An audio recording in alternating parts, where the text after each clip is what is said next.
G'day everybody, and welcome to the happy hour. G'day True Blue, Blue Bum, 43 OG. How are you guys going? What's going on? Good, mate. Did you think that was funny with the old That was the killer. Cheetan blooper in there? That was good. Yeah. I saw that during the week and I pissed myself laughing. I was like, I'm gonna throw this in there as an Easter egg. Happy Friday, everybody. Indeed. Friday. Friday.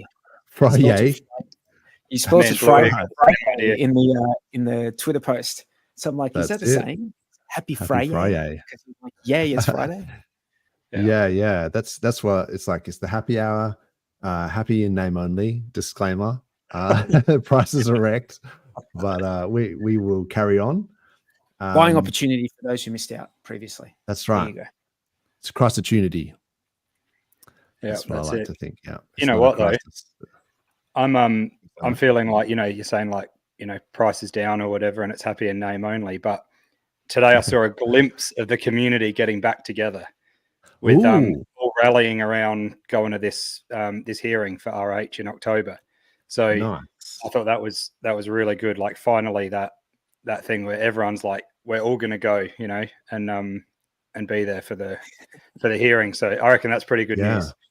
Yeah, there's been a lot happening with the hearings, and also with the SEC targeting Uniswap. I think that's huge, man. Like now, all of a sudden, it's sort of like the rest of the crypto world is kind of looking at Uniswap and thinking, well, hang on, but this is it was fine for the SEC to go after RH. They didn't care for some reason, but now they're going after Uniswap. It's like this is what RH has been talking about. It's about the government trying to take down cryptocurrency, really, and it's sort of bigger than just hexagons.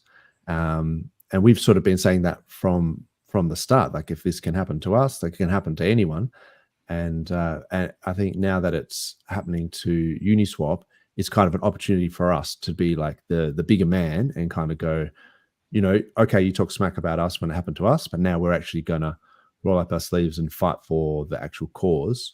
So I think that's been a pretty big development this week. Definitely. Yeah. What did you think about that, Bluey, when you saw the Uniswap, that Hayden Adams or whatever from Uniswap, he did that post? Yeah, I mean, it didn't surprise me that the SEC are going after them as well.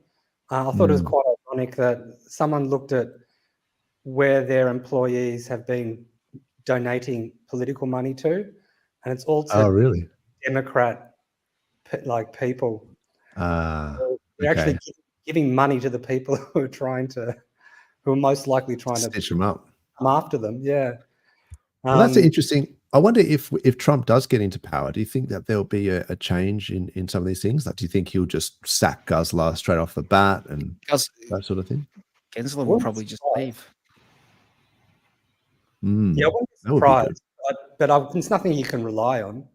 Yeah, I mean, the whole irony of this thing is that they can't take it down anyway. Yeah, that's right. Who's going to enforce it? They're there forever. It's like you can say, okay, this is illegal, don't use it, but everyone's going to just use a different front end. There's going to be, like, Alex popped the front end up like that. Like, there's going to be tons of front end contracts, and so there's no way that they can actually control it. I don't know if anyone's told them that, or they just like and within what jurisdiction as well, because with the sort of prevalence of VPNs and just the fact that we're not even in the US, it's like, where is this just jurisdiction for them to sort of be the world police and say, oh well, we're going to make it illegal? It's like, okay, that's great, but the rest of us are still going to use it.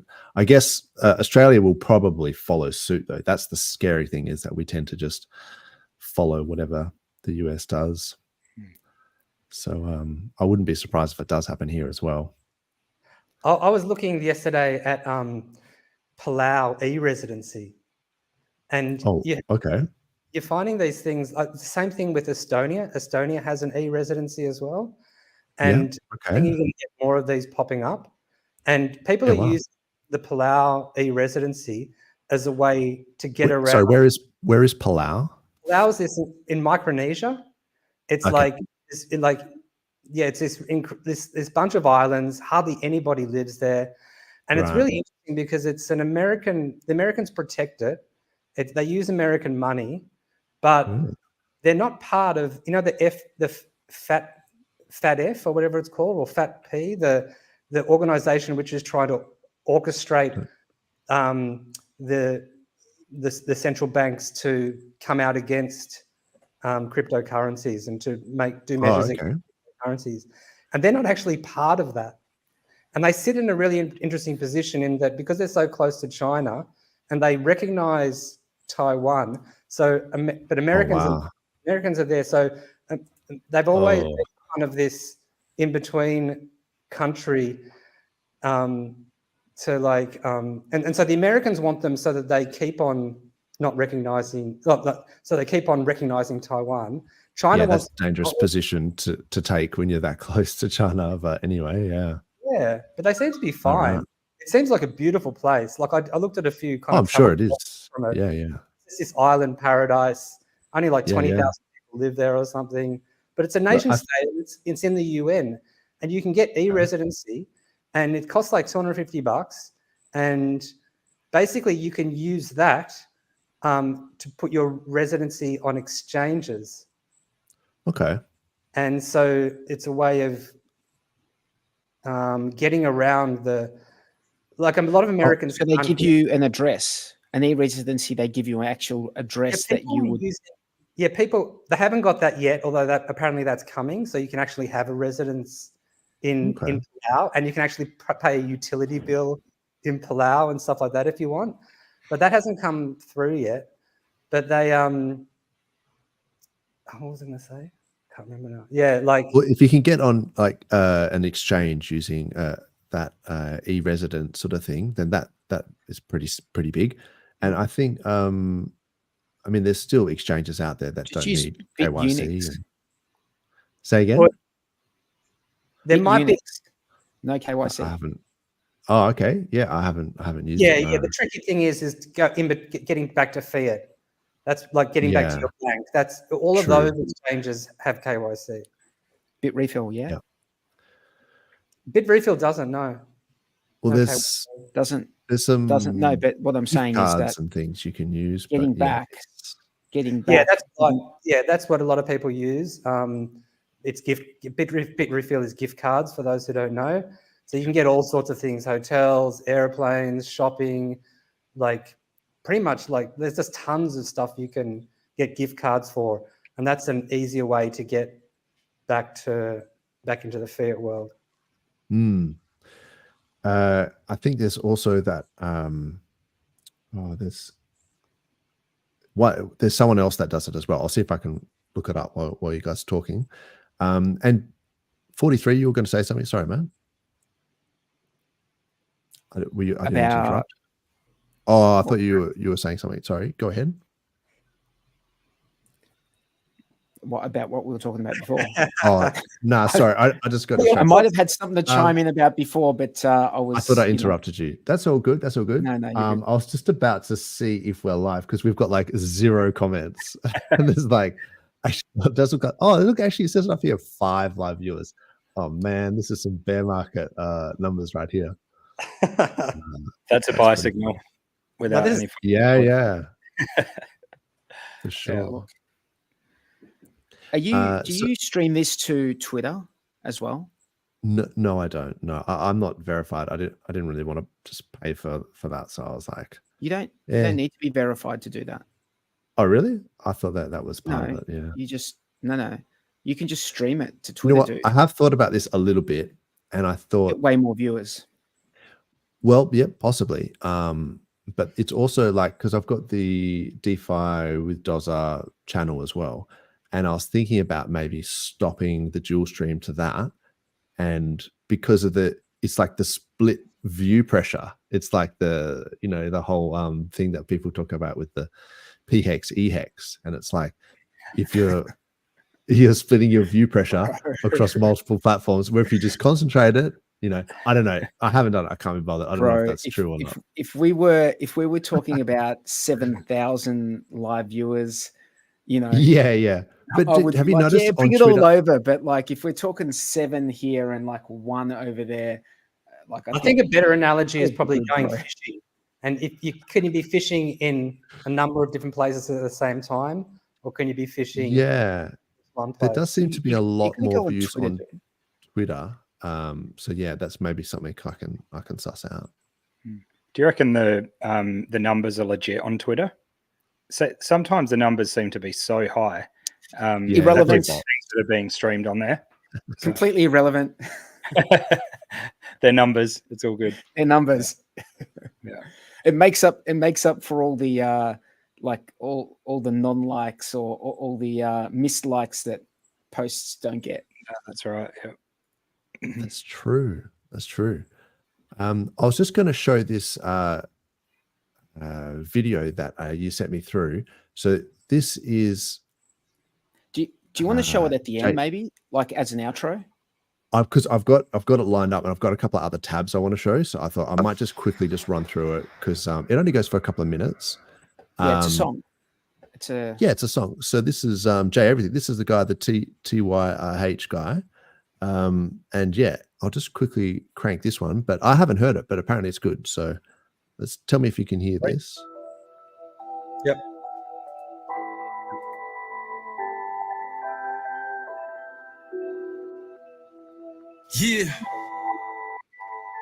Yeah. RH said it from the beginning, he did it. His galaxy mind design, something so fine, it will have all of us winning by supporting it and giving it just a little bit of time. I went along with it, fast forwarding it, got me thinking of a time. After every dip back on the rise, all by design. Everybody gotta eat, and we got a lot of meat on the bone left for them little guys. Very cautious, hesitate, taking small steps at a time. Don't wanna be on a shitty end, relive 2017 again. Grandson and daughter gonna be part of the 1%. Grandfather done bought the tip, dry powder found around him. Sold some of grandma's shit, jewelry I knew she wouldn't miss. You witnessing the greatest wealth transfer of the millennium, only a fool surrounded by winners. No defeatist attitude within us. Attitude and gratitude is a must. PLSX, PLSX, all that I trust. Hex, flex, PLS, Dex, just swap it up. T-shares been about enough. No middleman, D, I gotta suck. You ain't aware of Richard Hart. Pretty clear, you ain't got a pulse. Join in, you can win by default. Surrounded by winners. Anytime, many of my friends dotted hex, now they vex that I'm no longer around them, wishing that they listen instead of bitching on the founder. Daily pay, make it rain every day like I'm living in the shower. They ain't getting it today, then let them get it at $1. Real winners in the game be the same holders in the founders. Stake it and put it away, gratification when the time comes. Stake and let it make the waiting better. Never early and staking ever. Hex scam me out of poverty.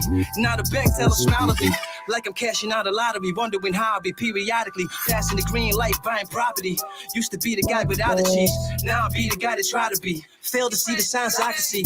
Finally living a dream I only could vividly see. While I live on winners, no defeatist attitude within us. Attitude and gratitude is a must. PLSX, PLS Hex, all that I trust. Hex, flex, PLS, Dex, just swap it up. Winners, no defeatist attitude within us. Attitude and gratitude is a must. PLSX, PLS Hex, all that I trust. Hex, flex, PLS, Dex, just swap it up. Winners, no defeatist attitude within us. Attitude and gratitude is a must. PLSX, PLS Hex, all that I trust. Hex, flex, PLS, Dex, just swap it up.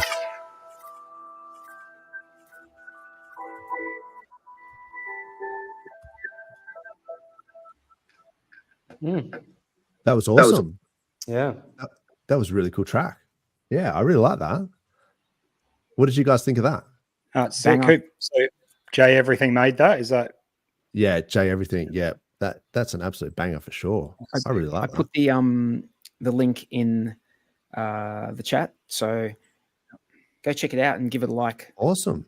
Yeah, that was really cool. I really liked it. I liked the TYRH song as well. I thought that was cool. Yeah. Which we premiered on the Hex Late Show back in the day.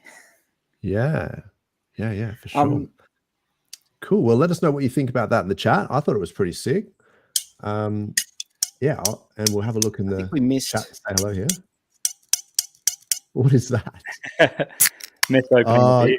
Mate, I didn't miss it. I've already 2 sheets to the wind over here. Oh, really? Big time. Okay. All right, so let's have a look here. We've got Crypto Class. How you going? Hey, Class. Retrostatic is in the house. Oh, we've got 12 viewers. Look at us go. We've got Yaveen. Thank you very much for your always being there and supporting us. Thanks, Yaveen. Yeah, we've got a few things here. So let us know. Hi ho Hex. Let us know what's up, how you guys are going. And if you've got any things you want us to chat about, or any charts or anything you want us to talk about. I think one of the biggest things that sort of happened this week was there was a few coins that there was a bit of whale manipulation, whale kind of movement in the PulseChain ecosystem. A couple of meme coins came out, this sort of thing. I think the Tangang had just released that Cheetan one, which is that cat who kicks that ball in his face like earlier, that mascot thing, which I thought was pretty funny. And yeah, the Solid Hex, or Solid X, I should say, that just went on an absolute moon mission. That was on fire. Yeah, I think I was rich for about a day, and then now it's come back down. So, yeah, but what did it get? I don't know. I think I saw it at about 250, 260, but I think it went higher. Yeah, I think it wicked to about 290, something like that, almost 300. So it's pretty nuts. Pretty hectic. Did anyone chart, take any profits? Any of you guys take profits of that? Yeah. Yeah. I went in with the lottery ticket, so and I took out my principal, and then I dumped it. That was me, guys. No, I didn't. What happened? I took out my principal, as I like to do with lottery tickets, and then I regretted it because it just kept pumping, and I was like, oh well, what are you going to do? And then I think I took some profit, and then now and I was like thinking, every time people keep selling this chart, it just keeps punishing them. And then I made the foolish error of thinking round trip, it would just never go down. And then it just woke up the next day and was like, my bags. But I mean, with those things, right, they're basically not even as good as meme coins in some sense, because you have the Axis, you have the Solid X, you have the Hex Fire, which are all lovely, all lovely guys. They're all really lovely people who've done great stuff for their community. But from what I can work out, like, they just put out these tokens and kept huge bags for themselves so that they could play the liquidity game. And it's like, okay, so you probably get all of your friends and people from the Hex community who know you buying them up. But after that, what happens? Well, it was interesting because I kind of faded the Axis token when it came out. I was like, that is the most ridiculous chart. And I was like, I'm not buying that.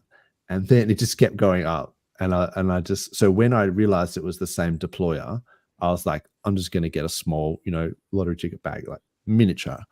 And then, it did quite well. I told you took my principal out, that sort of stuff. So that way, you can't really go wrong.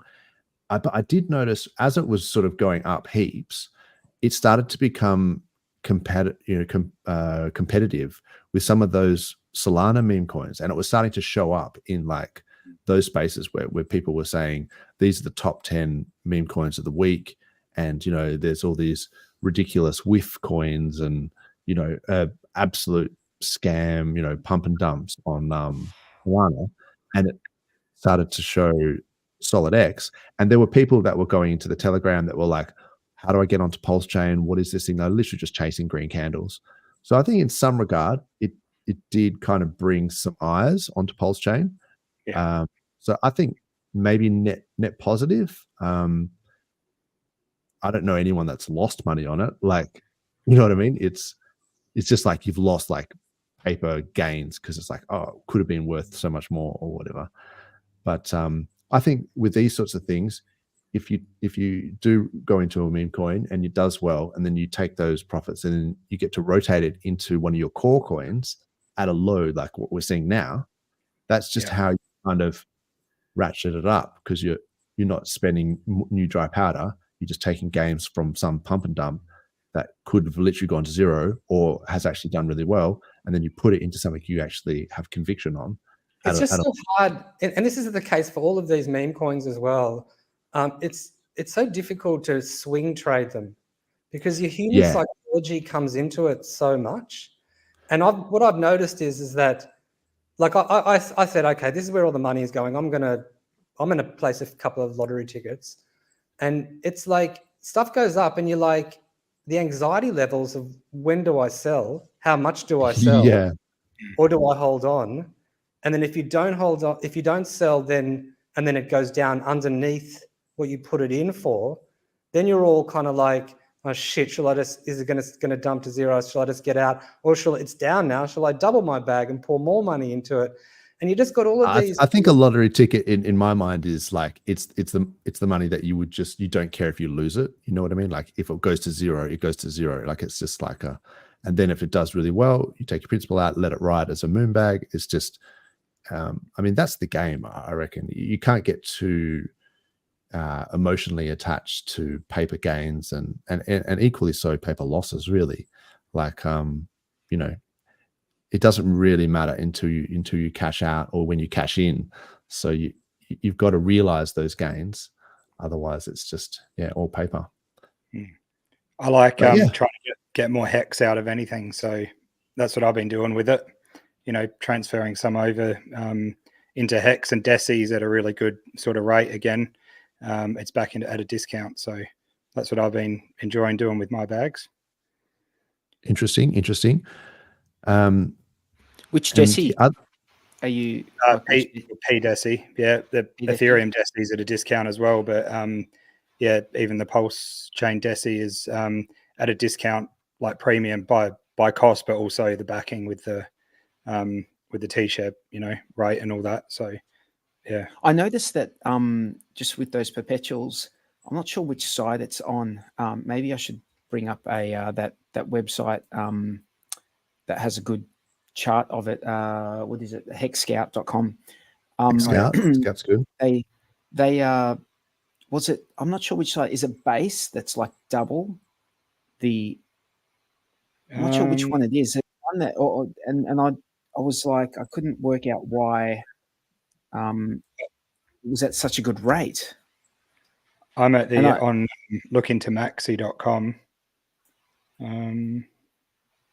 The only one that's got a huge discount I can see is Deci, but so on Hexscout. I can try and pull up Hexscout. Let me just Hexscout on the Ethereum side, right?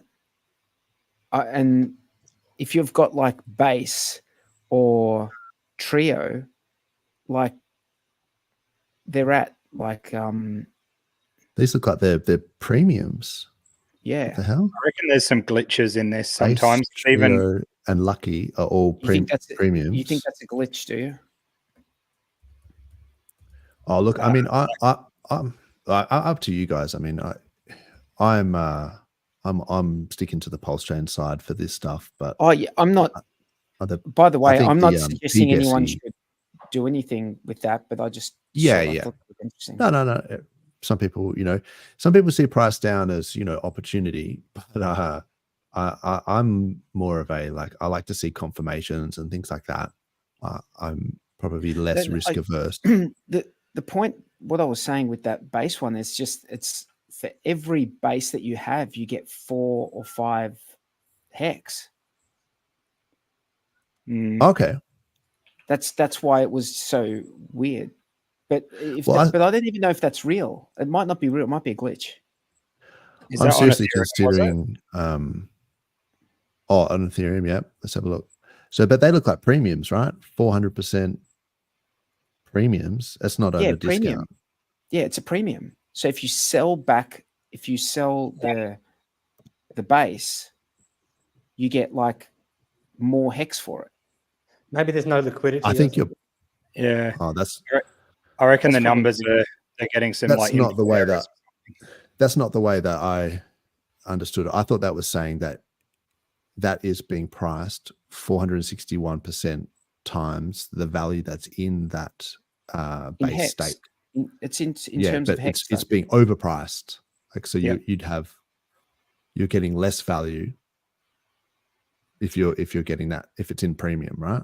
Actually, Yes, go if you were to sell your base, you'd get 4 hex per That's base. what I'm saying. if you press detailed view, it gives some pretty interesting stats. Oh, okay.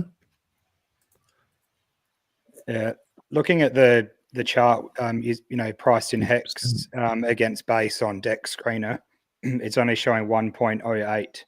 So I reckon there's some errors going on because even the Look Into Maxi website, So Lucky is like $0 at the moment. Like it doesn't Okay. even have a price. So Okay. I think sorry to interrupt. The way I read this is, and I haven't looked at this much, but just my understanding is like the base stake itself has it. It should be backed at this point in its, depending on its size and its duration, it should be 1.05 hex, and so that would be at 0%. But it's being priced at the moment as if it's got 5.9 hex per hex. per Yeah. base. Hex per base. Yeah. So it's like it's overpriced is what that tells me. So that's why you want to be looking for the ones that are in discount, that they're being No, but what priced the point I'm lower. the point, yeah, I understand what what you're the saying. I'm talking actual- about selling your base back into hex.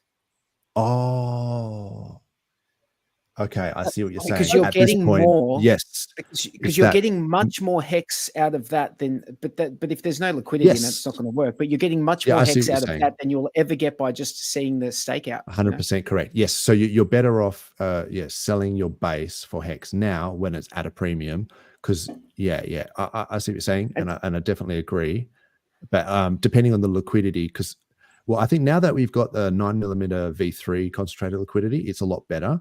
But this was always my concern with these perpetuals, was that when I used to try and buy Maxi and Deci and this sort of stuff, you would eat a lot of slippage because the liquidity was low.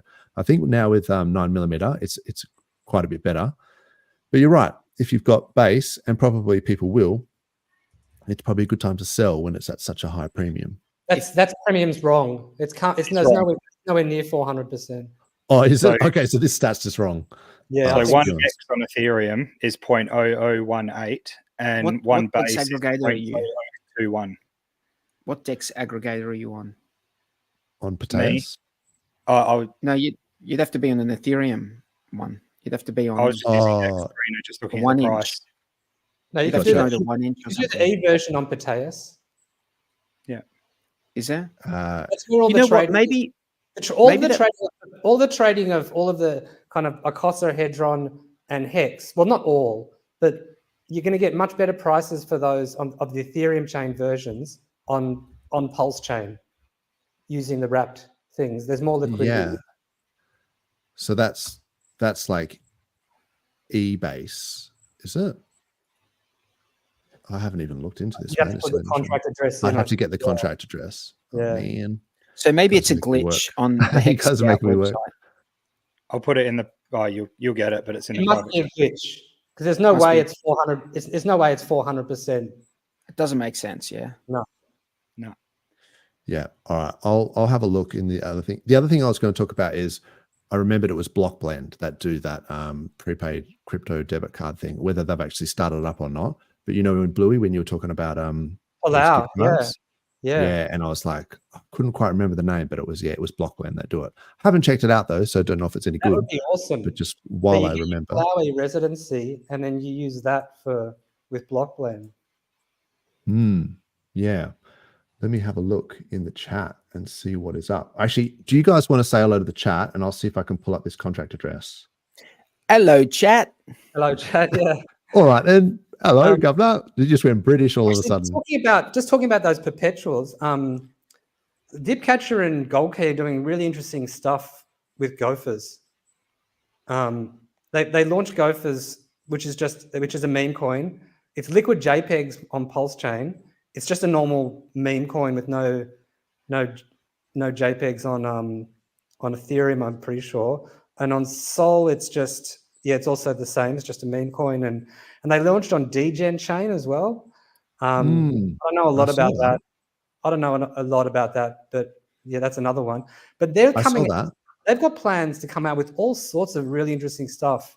Like they're already bringing staking on Sol, Gophers. But what I found really interesting was what they're planning to launch is this auction house for NFTs, and it's a really interesting structure because what you do is you put up what you want to sell, and you put up the minimum amount that you want for it, and then you say, and then you give a percentage split for every bit above. So let's say you say 50-50. That means that if somebody comes in and makes a bid above that, 50% of that bid goes to the person selling, and 50% goes to the previous person. And then somebody comes over the top of that, 50% of that bid goes to that previous person. So it's kind of like incentivizing people to bid. And you can also say like how long you want it to go on for, and then how long you want extensions. Like if there's a bid within the last 5 minutes, then you can have an extension. If there's a bid within the last hour, there's a day extension or whatever it is. I'm not exactly sure. But it's a really interesting auction system because it really incentivizes people to put stuff up and to bid. And as somebody who's putting stuff up, like you could also say, I'm only getting 10% of all of the bids above my lower base, and people bidding get 90%. So then people are just highly incentivized to bid for it, hoping that somebody else comes in above them. And so they get their money back, plus they get 90% of whatever the markup was of that next bid. Wow. And that's all decentralized. Okay, that's interesting. Yeah. Look, I think some of that stuff is interesting. You know, credit to Dipcatcher and the guys doing it on Sol, doing it on that DGen chain or whatever that is as well. They're cooking. I mean, I don't know. These guys always seem to be doing stuff. They are absolutely very active and very active. It's great to have them builders like that on PulseChain. And I like. I did have a thought about that that DGen chain, because I was wondering at one point, will we see a layer 2 on PulseChain? And obviously there's no need to do it at this point because the gas fees are super low on PulseChain and they just wouldn't see any need for it. But I do like the way that this DGen chain used this L3 idea where they took their token, DGen or whatever it was, on base, and they use that as the gas fee, as the gas token for the layer 3. So say, for example, so this was my idea, where it's like, if, you know, someone did a layer 2, or maybe you can just skip to that section where, say, for example, Tangang used HOA as the gas token for that chain. And then if people wanted to get a certain meme coin or whatever, Tangang, there's a whole bunch of Tangang meme coins or whatever, then they go on that chain, but they have to go through Pulse, and then you have to buy HOH because you've got to use it as gas on that, that other layer. Yeah. And then so it can bring adoption to the intermediate layer. I mean, it's still a layer 1 like Pulse, but yeah, people have to go to Pulse, bridge to that to get to like a Tang chain or whatever. But you could do it with anything, right? Like you could literally do an Atropa chain, and you could make Atropa the gas for whatever, you know. So not that I'm going to do this, but I can see the potential for people to do that, like now that it's genie's out of the box. Well, you know, that's what Zen have kind of are doing and have done as well. But they've got Zen on all of these different chains, and that's going to be able to be burnt for their X1 chain. Well, I like that idea. I like that, because otherwise, yeah, because some of these chains that they've got it on, it doesn't seem to be worth anything. So, but if it can be exchanged, but then would they exchange it 1-to-1, or would they exchange it like whatever the cost? Well, on Zen they're going to have. Well, first of all, anyone who's burnt any Zen automatically gets some sort of allocation. They haven't come out with the metrics for it yet. But also what they're going to do is they're going to have moon parties. And so these moon parties will happen on the full moon, like, and what's going to happen, it's going to be like a bucket, like similar to what the Hex at the start was, where people, there's a certain amount of XN, but if people put all of their Zen in to get an allocation of that XN for that moon party. And they're going to have that every 30 days. And it could potentially go on forever. I'm a bit I want to see this X1 chain before I start speculating. I mean, you can check it out now. Oh, testnet? Yeah. Testnet. Yeah. But like, I'm talking about mainnet because I talked about this last week with Coast, and True Blue assured me that Coast would be back online, imminently. I think was the word. And I said, 2 more weeks, was it? And I said, look, I've got 2 more weeks fatigue. So, and it turns out, believe it or not, that Coast are not quite ready. But they're doing something so difficult because they're dealing with the banking system. And that's where full credit to the Coast guys. I love what they do. I think it's great and everything. But I just what's your comparison to do it and then tell me between X1 and what Coast? My comparison is wait till it's done and then tell me about that. I don't want to know about it like every week that it's problems, because any agreements they have, then the government might just come in and say, no, you can't do that. So, and because they're trying to link to the system, it's a completely different. Oh no, it's only similar. So that's interesting, right? Not wanting to wait. This is interesting because you guys are like discussing this stuff that hasn't happened yet. Meanwhile, I was watching Adam Stokes' channel the other night, and he was talking to a broker, a crypto broker, that you just ring them, set up an account, and then just send them the money. Yeah, like from your bank account to their bank account, and you have to KYC obviously with them because but they just send you the crypto. They just send you the crypto, man.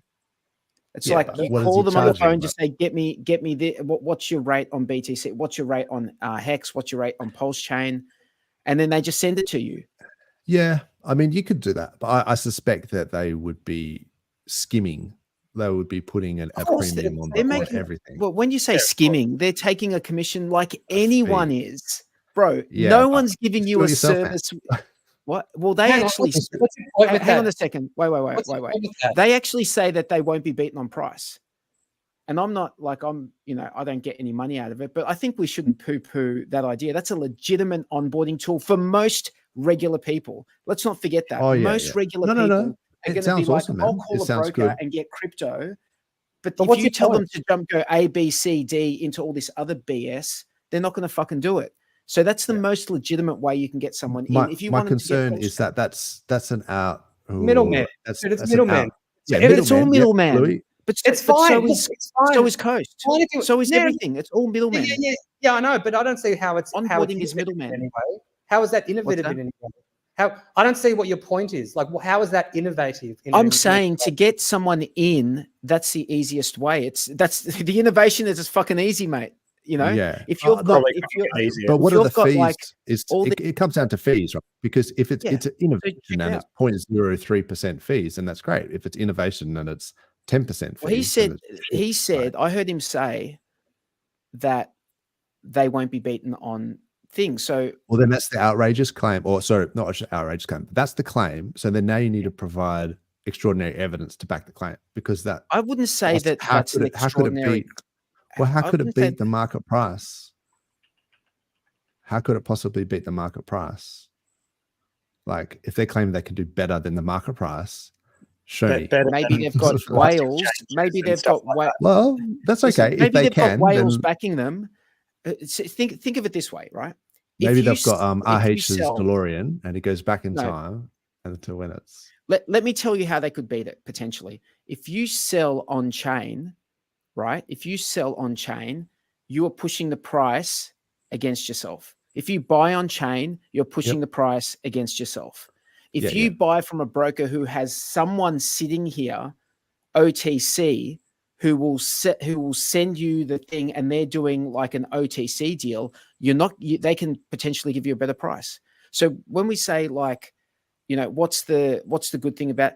There's nothing like actually that good about it, apart from the ease of use for just your everyday mum and dad, everyday person who you want to onboard that doesn't want to deal with the other BS. You got plenty of time later to teach people about why it's good to self-custody and do all the other stuff, and you can use DEXs and do all that. But if you just want to get someone onboarded into PulseChain, then you're probably prepared to pay a premium for that service anyway. That's the I don't even know if like there's a premium. I'm like, I don't even know what the name of this. I got to look up the name. Hang on. Called Storm Rake. What's it called? Storm Rake. STORM. True Blue's on it, man.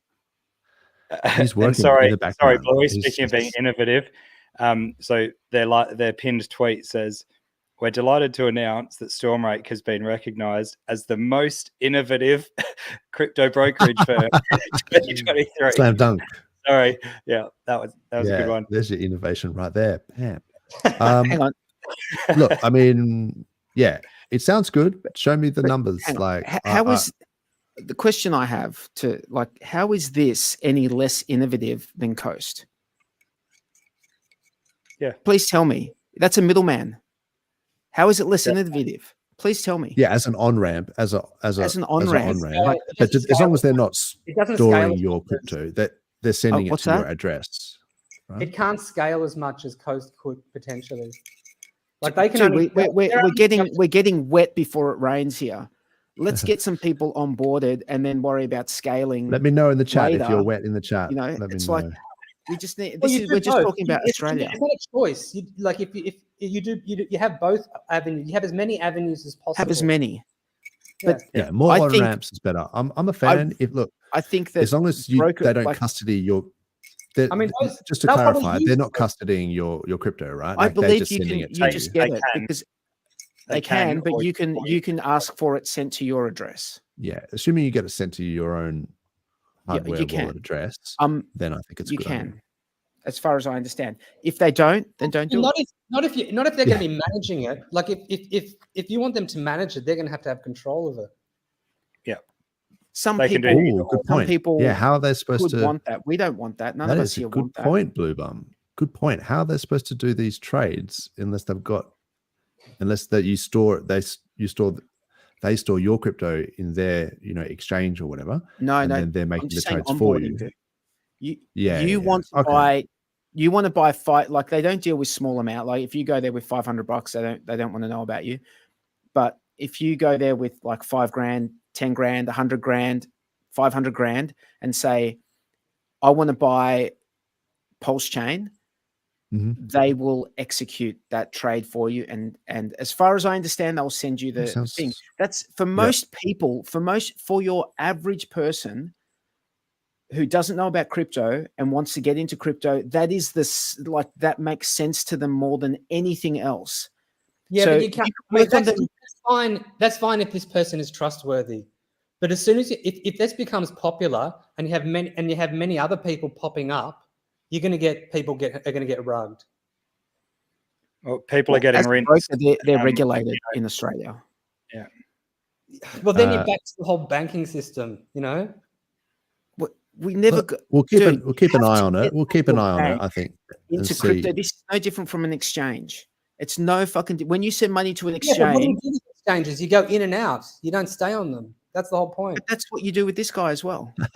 You just send them the money, and then you say, "Well, then you're just paying for something that's not very difficult to do." But for some people, they'll do that absolutely, and that's better for them. But that's the argument for exchanges as well, right? Like that's it's the necessary evil to get people that are new. It's going to cost more to do this. Of course it is. They're going to have to. They have to make money. Can I tell you something? Every experience I've ever had with brokers has always been cheaper than going directly to a company and saying swap this shit for or I want to get this service, I want to get this insurance, I want to get this or that. When I go to a broker, it's always cheaper because the brokers get better rates. Always fucking cheaper. Which is exactly what you don't want with the whole crypto thing. Because it's all fucking backward. What's the problem with I don't see what the problem is, dude. It's the same as an exchange. I don't see what the fucking problem is. All right, I Like just saw you're being that, antagonistic, like anti this service. No, I'm not Just anti it. It's like it's a business. It's just Yeah, unnecessary. business, Look, that's we'll exactly the wait and same see. setup as an Wait and see exchange, how right? it. With an exchange, we- you send your money to the exchange. The bank account they've got a bank account, an exchange bank account. You send your money from your bank account to the exchange bank account. It's the same shit. You send your money from your bank account to the Coast bank account. It's the same shit, Yeah, right? but It's trust exactly the trust is same shit, earned man. though. Trust is earned. Like, so I would have to wait and see for a bit for these guys. But in theory, I think it's good, and I think if they produce the mass that backs up the claims, then and we can see, you know, give it a bit of time, because that's the whole thing as well. One thing I noticed is that they were talking about the halving is near. I don't know if you saw that. I was just laughing about that in the background. Yeah.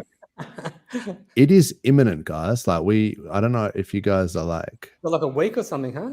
7 days, 19 hours. There we go. So that's the halving countdown.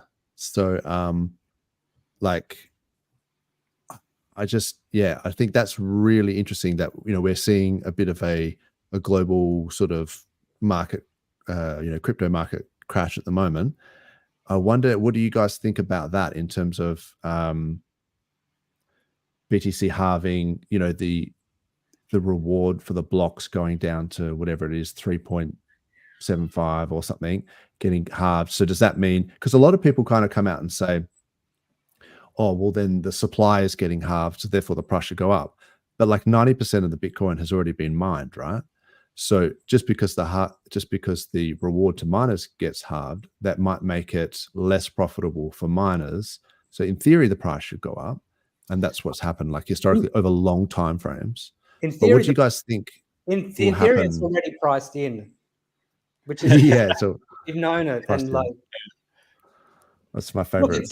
it's funny favorite that thing. Bitcoin, because it's like people want to give a cause for these effects, but in the end, you don't really know what the causes are, because it's across so many people, across so many different motivations and narratives. Maybe it's this Bitcoin halving. Maybe it's because it's happened 3 times in a row, and so it's just a self-fulfilling prophecy. Maybe it's this liquidity thing that people talk about. Maybe it's the American election cycle. I mean, Yes, that just reminded me of something as well, just before I forget, because it's relatively important. Apparently, GoPulse now you can use as a block explorer.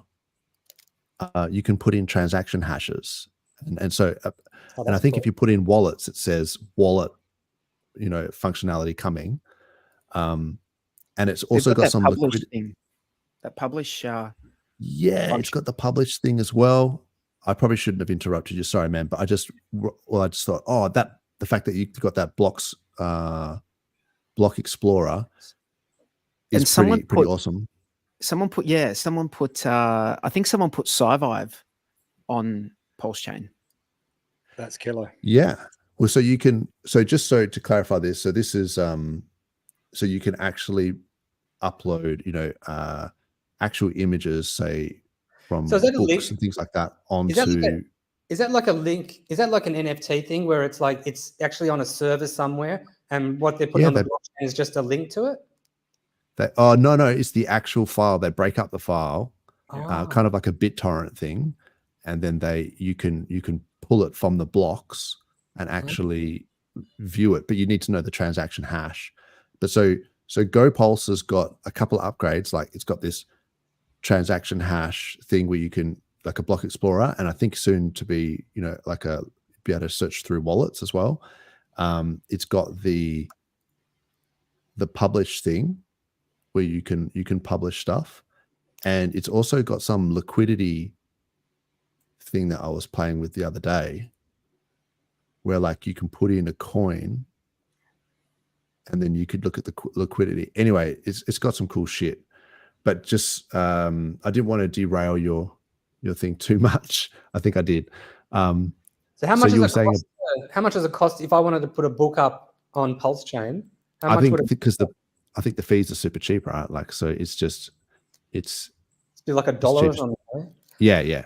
And like, how is it possible? Is it easy for lay people to do that at the moment? it seems pretty easy. I haven't done it myself, but is there a front end to use for it, or how do you go about doing it? So you just literally gopulse.com, go to apps, publish. It says store immortal documents on chain. Mainnet, choose a file, connect a wallet. Seems pretty easy. That's also great for censorship stuff where they're trying to scrub the internet of certain things. Yeah. Like Wayback Machine, but yeah. Yeah, exactly. And you can store this stuff, you know, on the blockchain. So it's literally there for as long as there's validators, which is pretty much forever. So I mean, how long is it going to be until when we're text messaging, it's all going to be via this kind of stuff? You know, so that we know that it's all encrypted and that we know that it's not it's hidden from people who don't want to see it because it's because of the encryption, and your accounts are not, they can't take them down.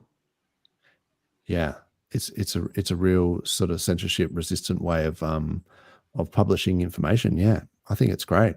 Yeah. And then this is the liquidity stuff. So you can just type in a coin, and then it looks like it profiles all the different liquidity, tells you which DEX has the top liquidity. So that kind of comes in handy as well when sometimes you think, you know, for a contract address, you think, oh, which pool is the one? You can just type it into GoPulse now.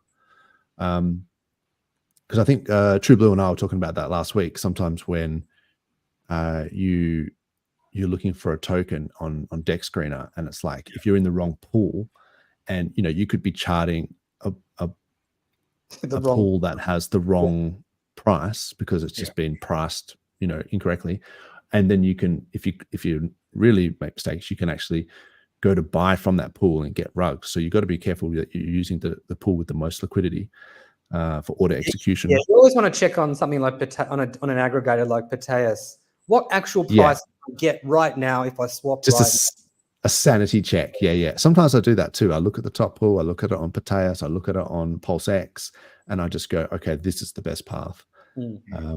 I just wanted to also bring up shout out to Matty Allen. What's up? I really enjoyed his streams the other day. He had a couple of good ones, and I was driving around listening to it. So yeah, check out Matty Allen. And he's got the PulseChain conference coming up in May. So that's exciting as well. Hopefully everyone can get on board and say hello. Jexa had a stream the other day. That's a good point. And he was shilling or not shilling, but like saying how you could onboard like your grandma or something like that, like a real basic way of getting people in. I think it was that same thing. Oh, was it? Yeah. I haven't seen it. I just saw the It's the same. It's like this guy was on Adam Stokes, and I think a lot of you guys would agree Adam Stokes is a pretty ethical dude, like in the crypto space, and he doesn't sort of promote anything that's, you know, dodgy. Hang on, so it's the same person or same company or that same company? Oh, okay. Okay. I'll have to watch it. I haven't seen that one. So shout out free speech, large amounts of fees might be good to save. The more you buy, the sex the fees get higher.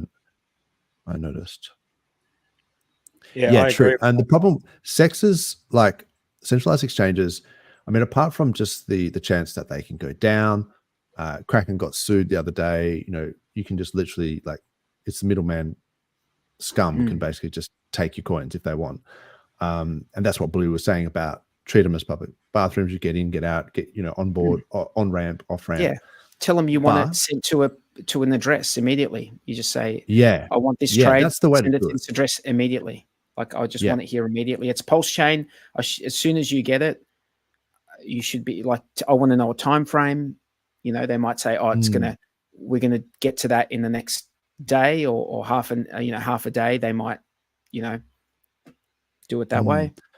And the other thing that I've noticed with centralized exchanges is that you've got to be really careful of is that they will suspend withdrawals.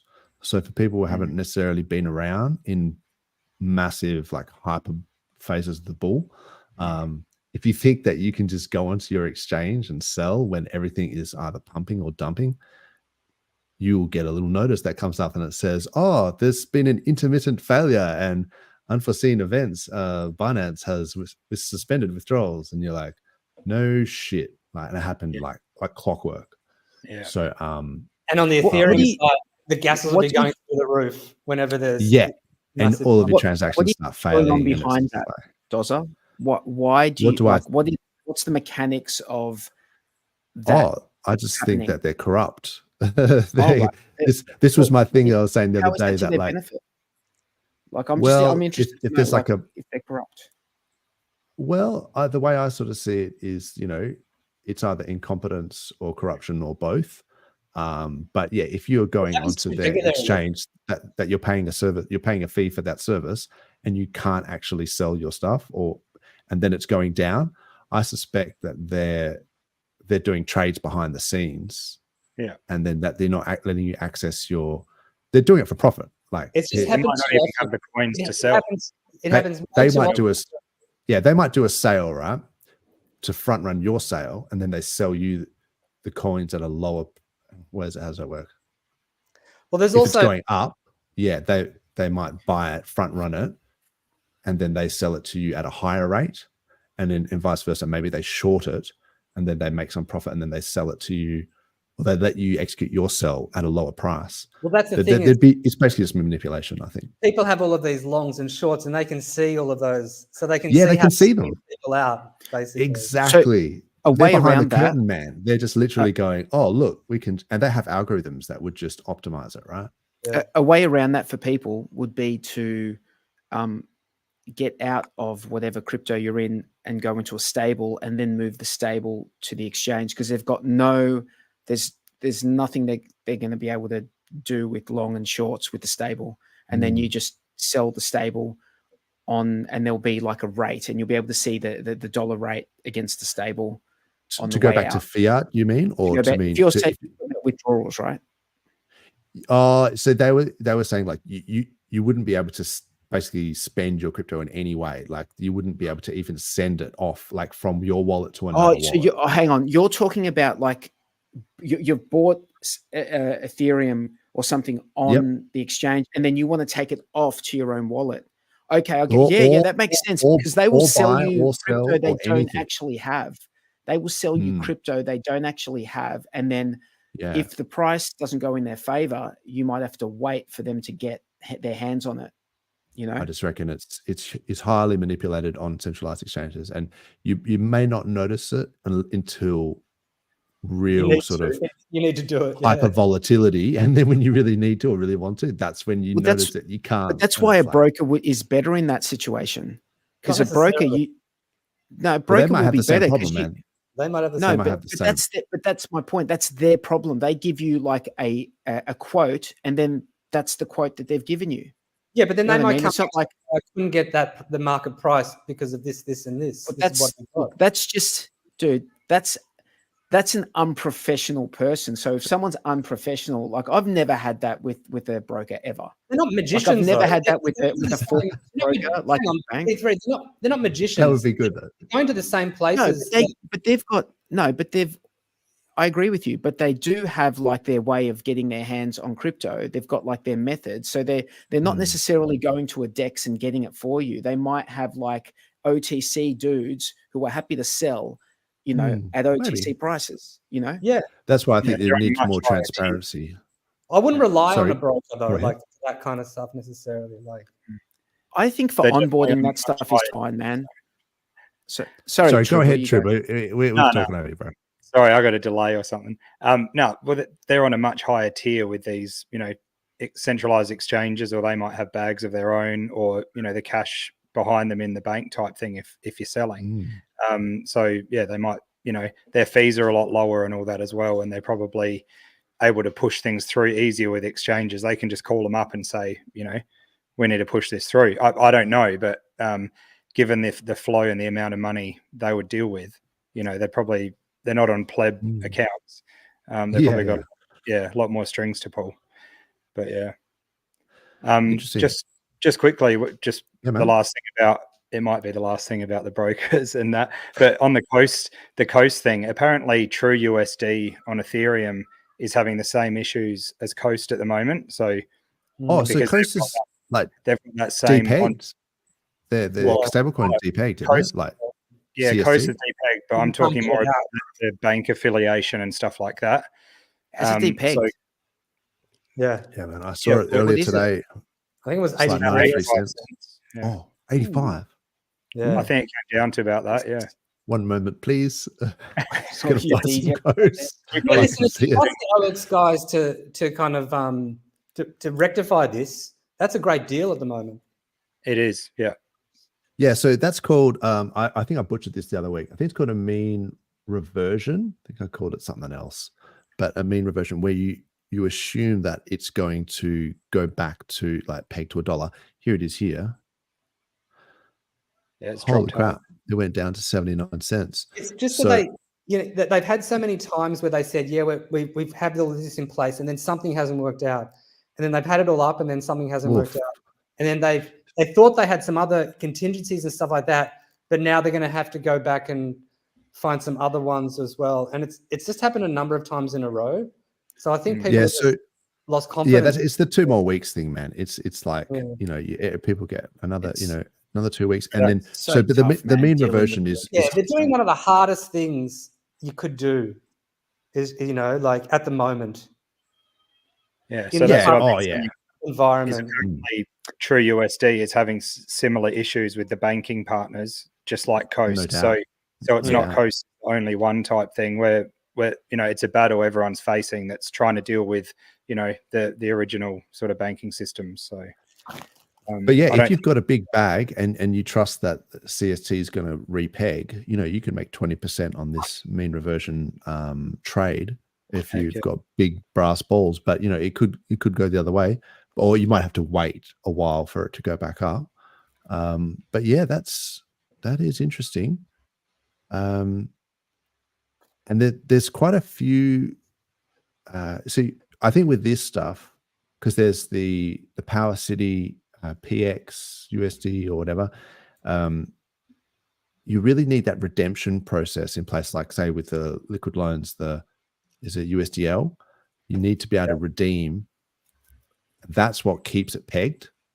Because it's that's the whole point, is that it's has to be redeemed, and so those redemptions are what keeps a healthy ecosystem. So I'm not quite sure what's going on there. Maybe Stoic or whoever else might be able to tell us what's up, why that's depegging so much. The other thing that's been going on here is, did you guys see this 9-inch DCA tool that they've got, the inch by inch? Yeah. I'll say it without laughing. I've heard about it, but I haven't looked into it myself. So this is pretty cool. So it looks like if you wanted to, let's switch this around. If you wanted to buy Pulse over, I don't know, 20 orders every day, well, let's make it 31 days. So for a month, every day for a month, you could literally, and it looks like you can put in pricing strategies as well. It's just an automated DCA. I don't know. Could be interesting. Very cool. They've also got the limit orders as well. It would depend on the liquidity in the pools that you're in, because you might be better off using the Tetra limit orders, because I know that they route through PulseX. Yeah. Despite their site being blindingly bright, you can do limit orders. I think this routes through PulseX, whereas maybe the 9-inch limit orders might just be through the 9-inch pools. But yeah, anyway, that DCA feature seemed pretty cool. Did you have you guys heard about this Ethereum upgrade that's coming through? I think it's EIP 3074. Oh, maybe not. No, I saw that. It's the ability. It's potentially going to, it's going to be, and I'm just reading off someone's Twitter, the TLDR is of 3074 is that it gives EOAs, which is normal wallets, smart contract capabilities like account abstraction. This includes the ability to do single transaction approvals, batch transactions, wallet asset recovery, sponsored transactions, and more. It means you could pay for a transaction on one account from another account. Oh, that'd be great. So, but that's like, can you imagine an upgrade like that? And that's being native, and it would give new, like you'd have to, it wouldn't be the existing wallets that you have, but there would be new wallets. The new wallets would have these upgraded features like smart contract capabilities. So you could give a permission to the smart contract to say, like if you sign a transaction, and then it could, if like say, I think if you've got like a gaming transaction or something like that, where you start the session and then you could, like every time you want to buy an in-game purchase or whatever, it's authorized it to do a spend. Perhaps I'm not an expert on it. I just read that tweet, but one thing it could do, like an example of something that you could do, is approve and trade a swap. How dare people call me to trade? Yeah, you're a busy guy. So approve a trade. Like swap. If you're swapping, like you could approve the swap and do this, like approve it and swap it in the one transaction. Oh, okay. Yeah. I have heard about that in past Alchemy and stuff like that. They were talking about that sort of stuff. I didn't know they were implementing it. I think it's just they've just been approved for something. So I don't know. I don't know if they need to. Yeah, so maybe they need to do it on testnet or something. Yeah, awesome. I'm not sure. Well, I noticed the validators were updating. HODLDog, shout out to HODLDog, he's a legend, and a few of the other validator crew were talking about updating their clients and things like that. I just briefly saw it, so I'm not sure if they were upgrading because of the Denkun upgrade. I'll read this post. It says Pulse. EIP 3074 was just approved to go live in the next Ethereum hard fork. This EIP will forever change how users interact on EVM chains, making wallet UX simpler, cheaper, and more powerful. And then he goes on to give an overview. But obviously, anything like that's on Ethereum, there's the potential that PulseChain rolls it in as well. So you know, we on PulseChain can benefit from that, which is fantastic. Awesome. That's wicked. Yeah, that's one of the beauties of it as well. And that's what I was saying about that Denkun upgrade. I think it's going to be implemented. I mean, there's not much point for us in terms of, we don't have any L2s like the blob space, blob data. But I think it will be implemented so that we can keep up with Ethereum and then enjoy all of their upgrades as well. So that's awesome. Yep. Cool, man. I hadn't heard about that, so thanks for that. Hey, I was going to ask. Okay. So go ahead, Louis. I know that Tom's in the chat, Mr. Gillespie. Just wanted to say hi and get the G'day token. I think has had a few nice pumps of recently, which is a meme coin on PulseChain. Yeah. G'day, Tom. How you going, mate?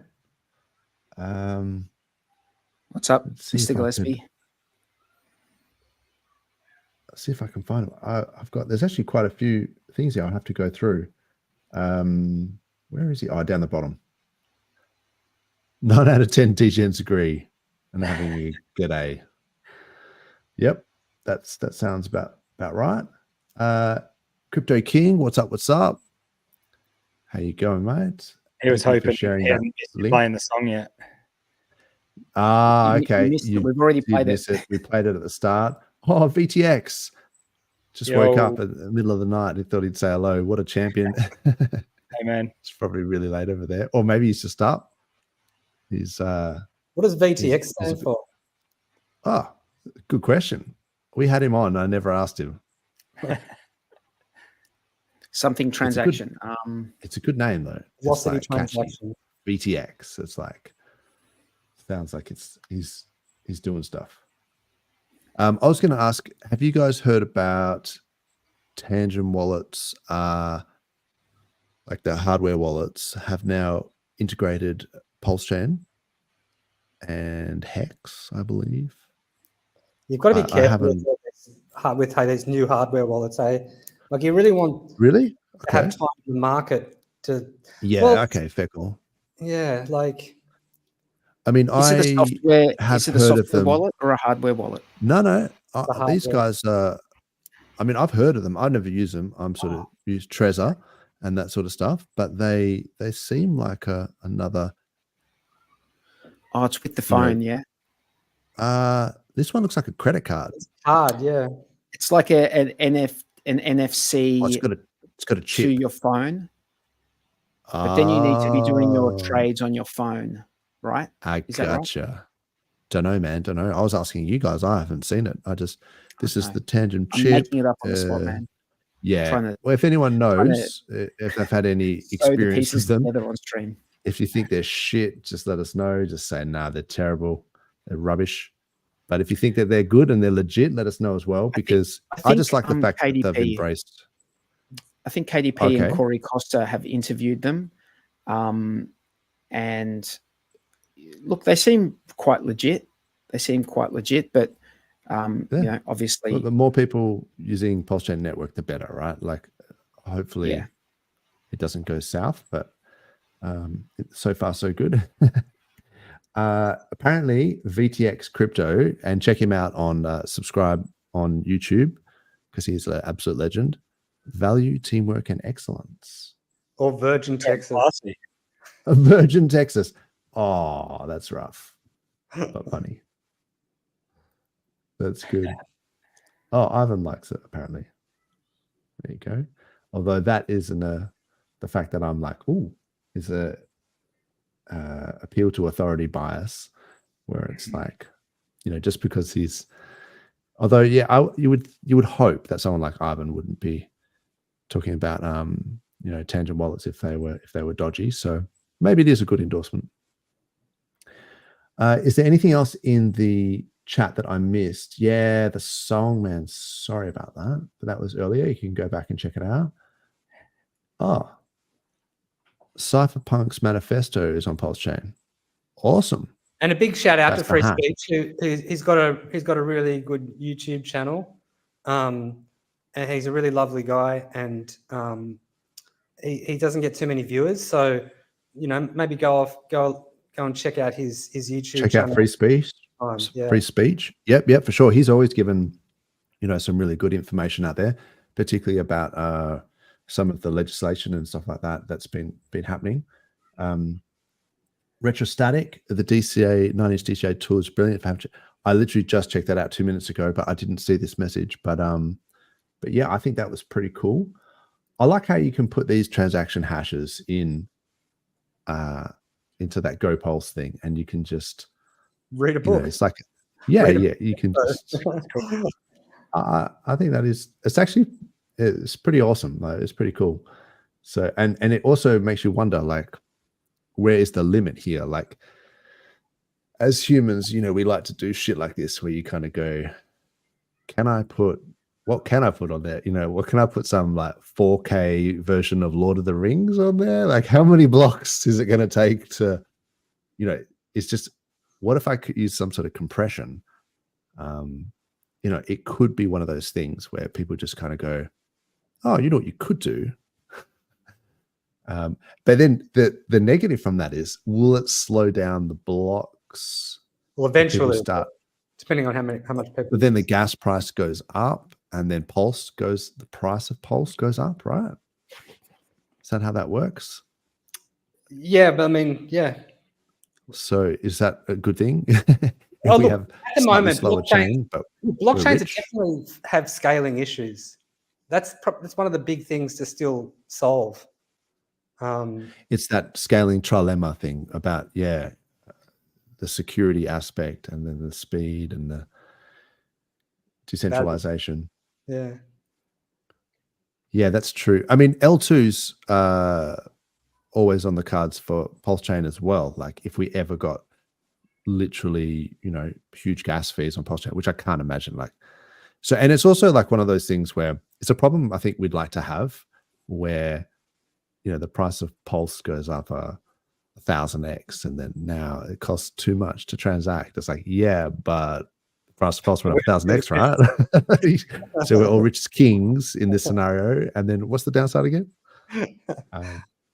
So yeah, and then it's like just fork it again and just do the whole. We just or layer twos or other chains and bridges to whatever. Like that's why we're seeing a Cambrian explosion of different chains at the moment. Yeah, and particularly with that idea that you can do this L3 using the gas, using any token as a gas token. Gas token, yeah.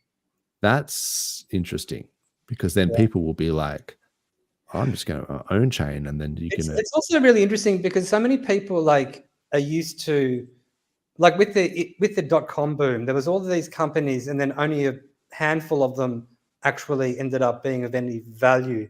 And people assume that it's going to be the same with cryptocurrencies, that all the value is just going to flow to a handful of tokens. But I don't necessarily think that's what's going to happen with crypto, because there's too much permissionlessness. And that's interesting. Yeah, the fact that it's so permissionless is the fundamental sort of driving thing behind this. And it's also about the communities, right? Because anyone can spin up a chain, but you need the validators to support that chain, right? To validate the transaction. So you need to have an actual network of people around the world.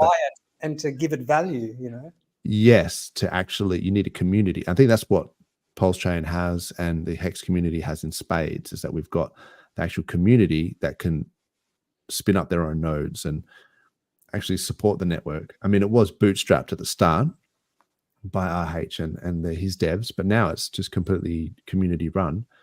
So I don't think anyone can do that. Well, anyone can do it, but whether that anyone can sustain it, I think is probably the hard thing.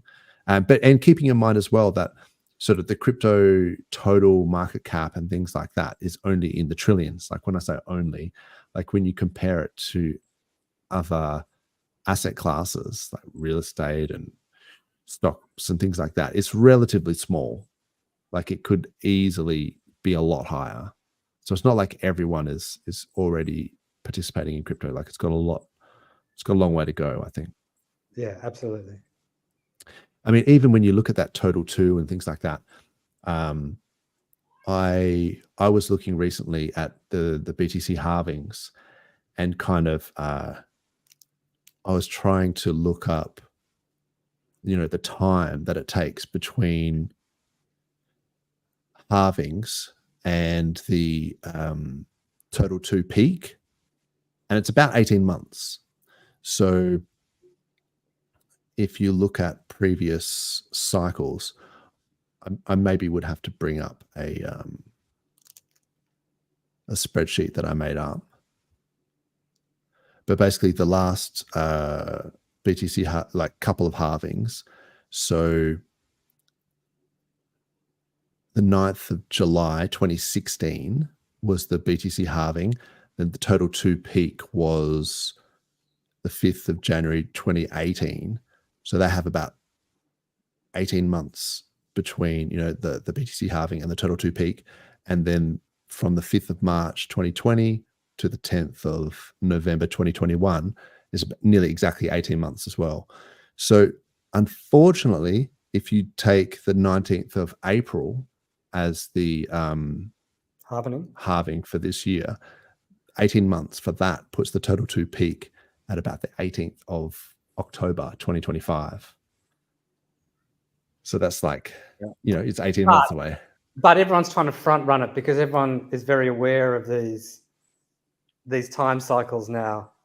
And so that's why maybe we've got so maybe 12 months left translated cycle. Like it's people are trying to front run it. And which means entirely that possible. We'll be getting out in the middle of 2025 or even earlier.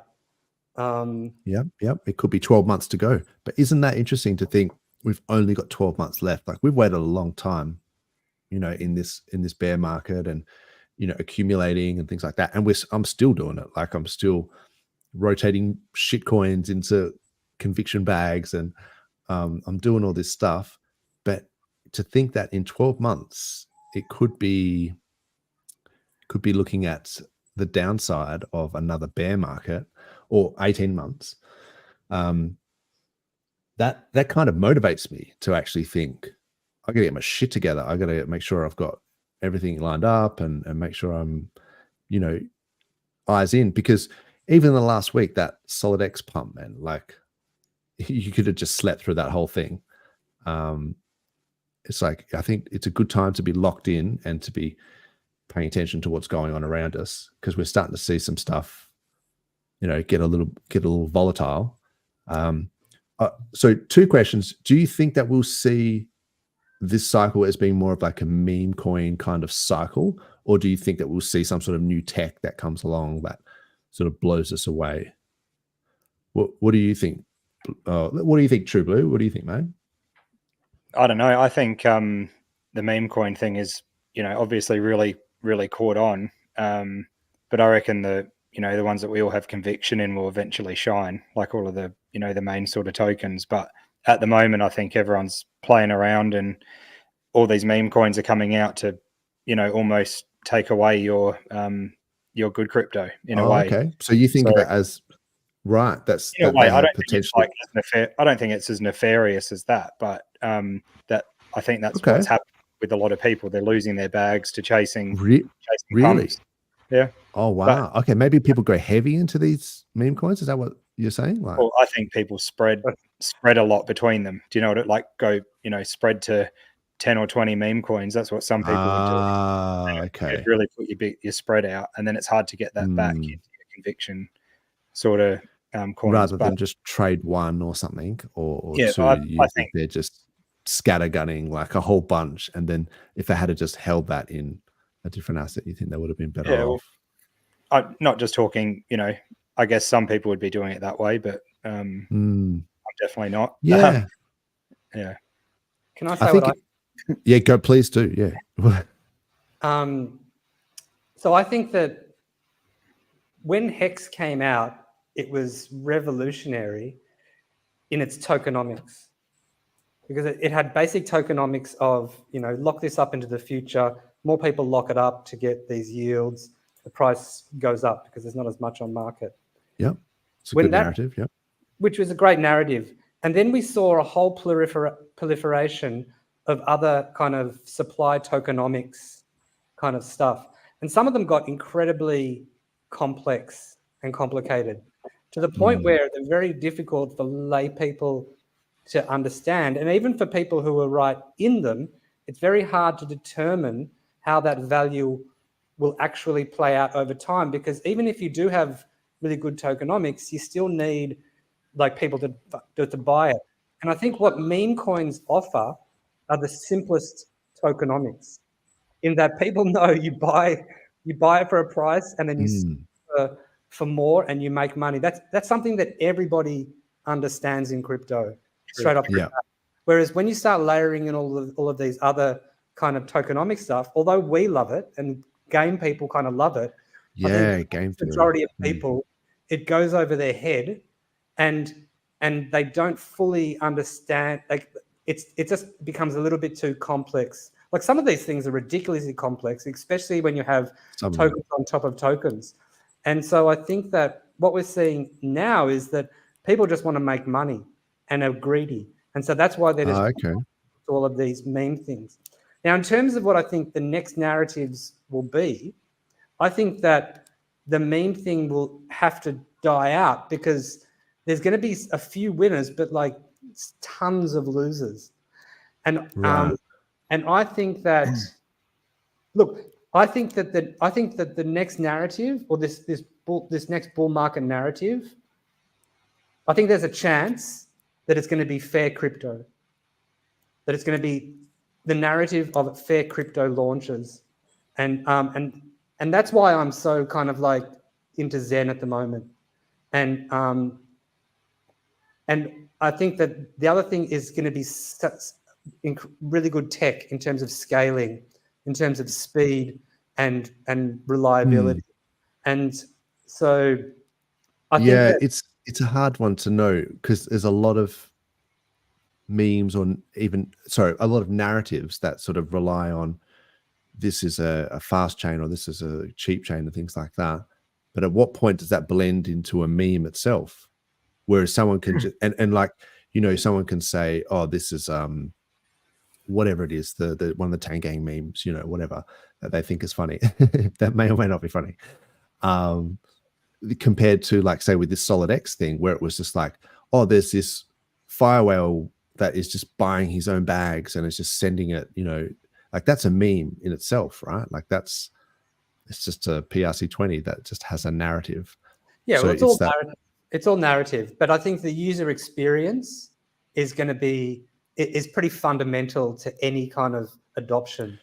Yeah, like we're seeing on Solana at the moment that they have cheap fees, but like with their millions of users, or at the moment they go, you can't get transactions through, and I sussed out Solana a little bit, and it's got a shit show.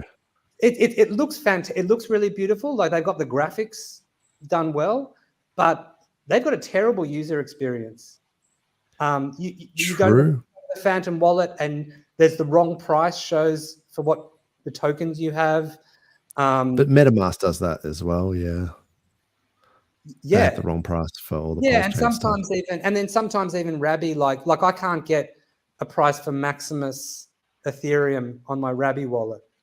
It just says 0, but I know it's not 0. I can go and look what it is on PulseChain. But so, you know, there are definitely shortcomings, but for like the Solana experience is like not a good experience. And so I don't see it having legs unless they radically kind of fix up that their tech. Interesting. I like. Can I just comment on something you said before? Yeah, you were talking about the left translated cycle maybe 3 or 4 minutes ago. Yeah. And I think if you go back a couple of cycles, at least in BTC, after BTC has reached previous all-time highs, at like the rest of the bull market is like a year from there, like within a year. Yes. So 100%. What you're saying about there being like potentially a year left of the bull market, I think that is probably a better indication. Like reaching previous all-time highs is a better indication than the halvening. I see what you're saying, but I would have to push back slightly to say, have we really busted through the BTC all-time high? Because we did. We've touched it. We've fluffed it. I know we've touched it. Yeah, but that's what I'm talking about. It's not like we didn't bust through it. Like if you look at like in previous times when they went through the all-time high, it like smoked the all-time high. Like this time it's kind of touched it. It got rejected. It went above it again and faked out. And like at the moment we're just above it, but you know it could easily go below it and then easily come back up and actually truly bust through to like 85K. You think that because it hasn't gone through it and continued, that has that year started yet? Yeah, has that year started? It may not. Yet. So I'm saying because it might take 6 months. I'm saying just looking back, just touch like getting to the all-time high, and then from there, a year later, it's all over. That's historically speaking. If we're just going to look at history. I know what you're saying, but it's not like it's not exactly the same in this time because when it touched it, like 10 days later, it just busted straight through it, like went through way past the previous all-time high. Whereas this time, it's as a percentage of its all-time high, it's pretty much still sitting at. But wouldn't that be bearish for like how high it could go? Like, isn't that worse that it hasn't busted through?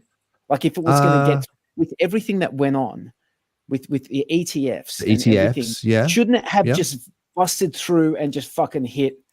Or it did a bit of a condom coin from last week, and it did a bit of a premature pump, you know, and then it came down. So we'll have to wait and see, I guess.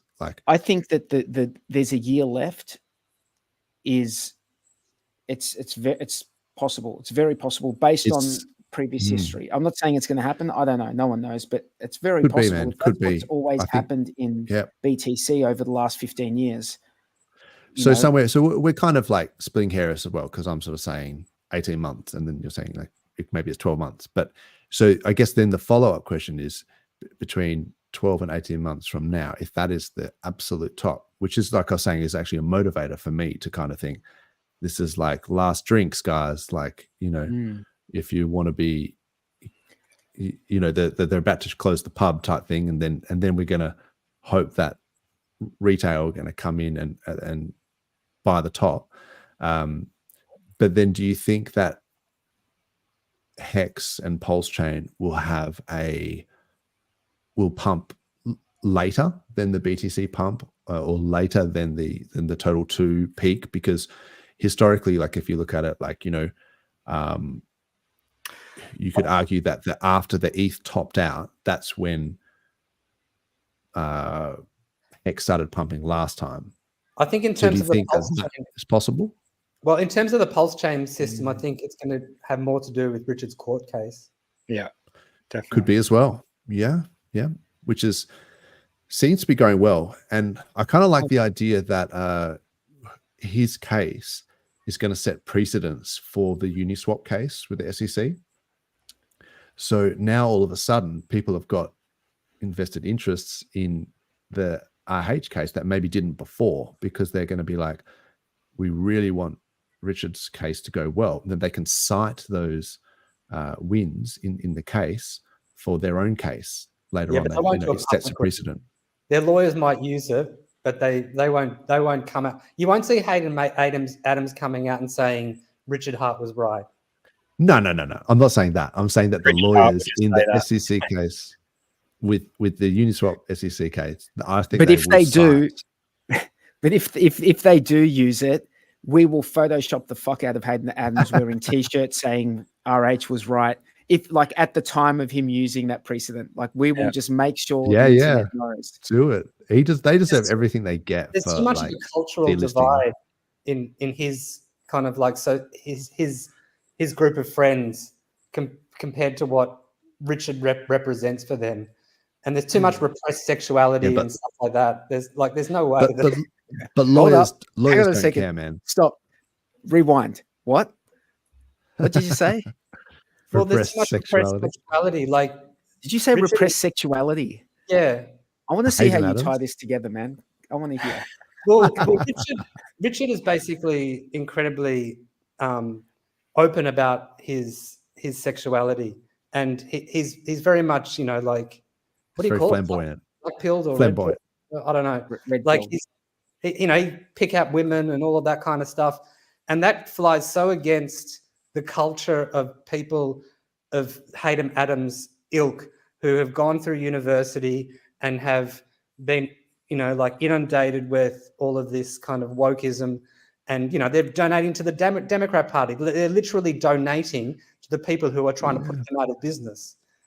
They're not the smartest. I mean, they're smart and very intelligent. They're clever. They're not smart. But they're not very self-aware. And I would say that they're probably incredibly sexually repressed. I like how you've just read into this, like, 10 levels deep. They needed to get on the FTX wagon. They had. It always comes down to sex, guys. It always comes back to sex. Come on, let's just be real. On the FTX beanbag, you reckon? On everything in life, sex is the great motivator of humanity. Oh, the SBF beanbag. Oh, that would be sex and food. Blue light shit show. That would just be a mess. Dude, food is also like Maslow's hierarchy of needs, mate. Just look at Maslow's hierarchy of needs and all of the things. I forget if it's at the top or the bottom of the pyramid. That's, I think we all know what number one is. Yeah. Yeah. Okay. But yeah, so their sexuality aside, or, you know, they're repressed, whatever. Maybe he's got repressed feelings towards RH. Gucci tracksuits maybe do it for him, and he can't reconcile with that. There's somewhere deep inside Hayden Adams who wants to go out to Gucci and buy tons Yeah, of bags yeah. like He just RH. wants to just And he get one of those replaces money that. guns and just be So then when like, you see they when had RH do that, confidence to it work. triggers. Richard is such a trigger for them, like Yeah, at an yeah. emotional, spiritual level. yeah. For sure. But I still They just think that don't. They will don't want him cite. to win. So when I he still wins, think it's they will even more cite their glorious. case. Yeah, yeah. So I think deep down they actually want him to win now because the Uniswap lawyers will want to cite RH's case as a precedent. So I really think that they care more about that than anything else. And I liked just to go back a bit Vanessa's call here, which I think is very true. Crypto people, most of the retailers, they can't handle more than one ticker that'll pump for whatever reason. It's really the case of society, mostly retards. I think that's pretty funny. I think he's saying that, you know, a bit tongue in cheek as well. But it reminded me of this meme here. Can I interest you in a multimedia market concept that hasn't been done properly before on crypto and might pump your bags for free? Are you doing a sacrifice or is it retarded? No, sorry, not interested. I just thought that was classic. It's like, that's just all of us just kind of going, oh, sacks are the worst. You know, we've been so destroyed by sacrifices. Wait, what? Did you say you're doing a sacrifice? Is it retarded? You son of a bitch. I'm in. In saying that, I did sell my launch sack at a 40% profit. So that even though that one was a bit of a shit show and it was a small bag, I did end up making profit out of that last one. But I just thought, what am I doing? Just stop. Like, Yeah, that's it. I don't Did you think sell I'll your be whole bag any. for 40% profit? Yeah, I did. Wow. Yeah. So I think I had intentions of buying it back after it dumped because they had that failed launch, and then I just forgot about it. But that's one of the hardest things, I think, is when you're in this whole meme world of just chasing pumps. It's what you do. What do you do after it pumps, and how much? Like, do you sell on a 3x? Do you sell on a 5x? Do you take 50% out on a 2x? Or like, yeah, so as a general rule, like what I've done for myself is I love the 50-50 split. So if I get airdrops, I'll sell 50% and then I'll keep 50% as a moon bag.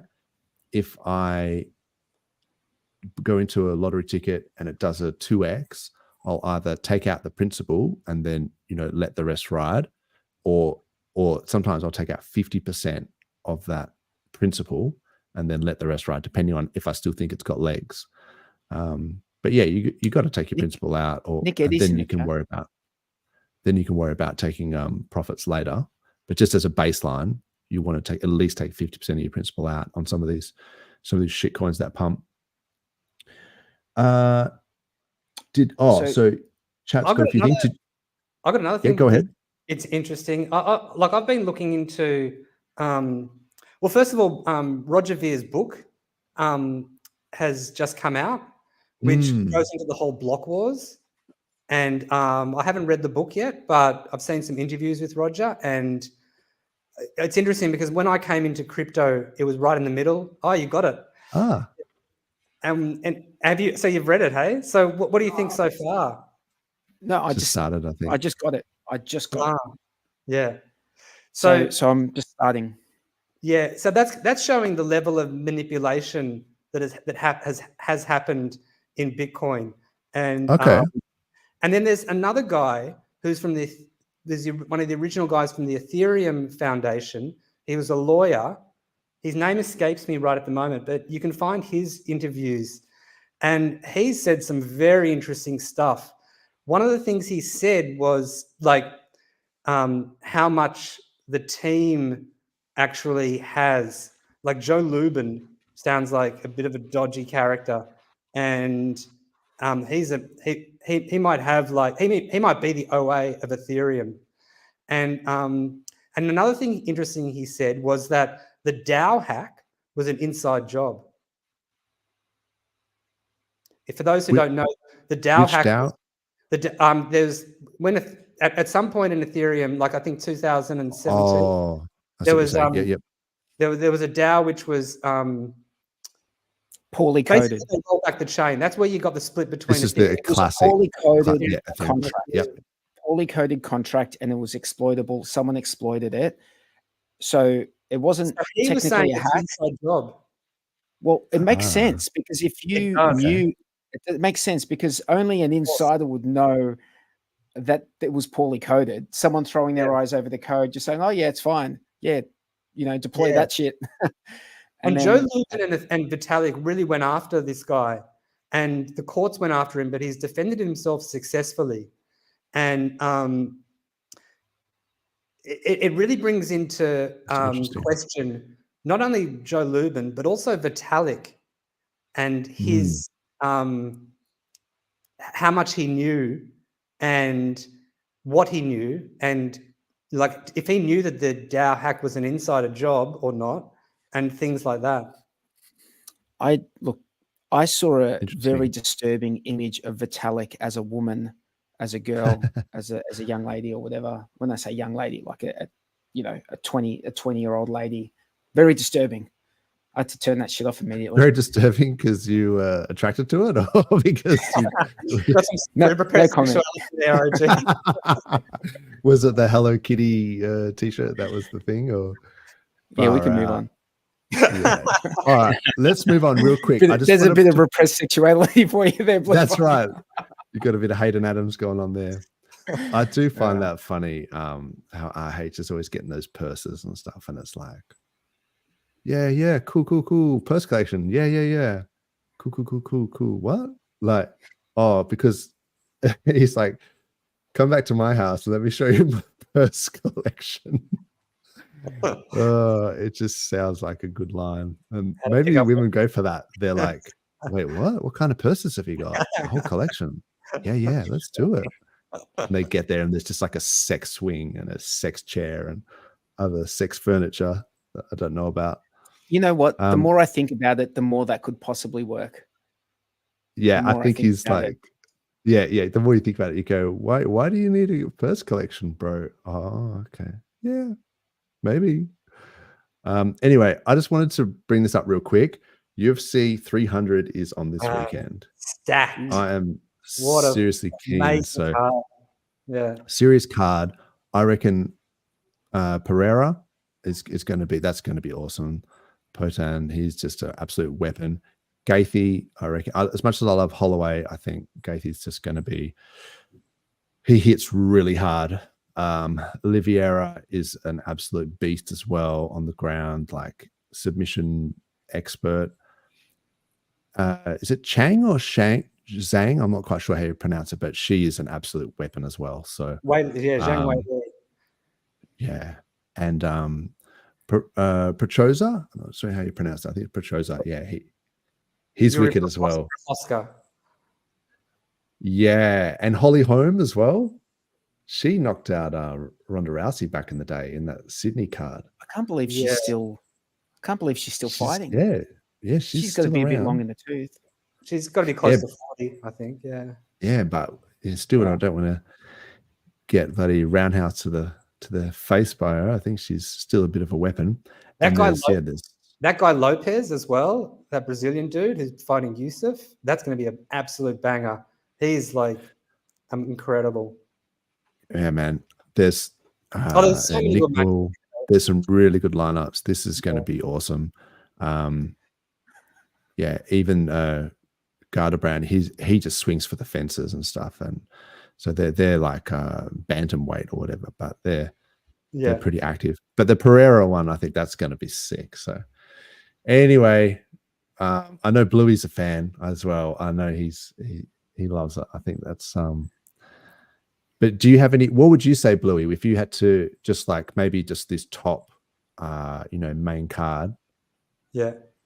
Who am I picking? Would you say, who are you picking? I'm going to go for Hill over Pereira. Really? Yeah. Oh, man. Yeah. No way. Yeah, I think. Yeah. Maybe. I just think that Pereira is just such a weapon. Like he's just absolutely.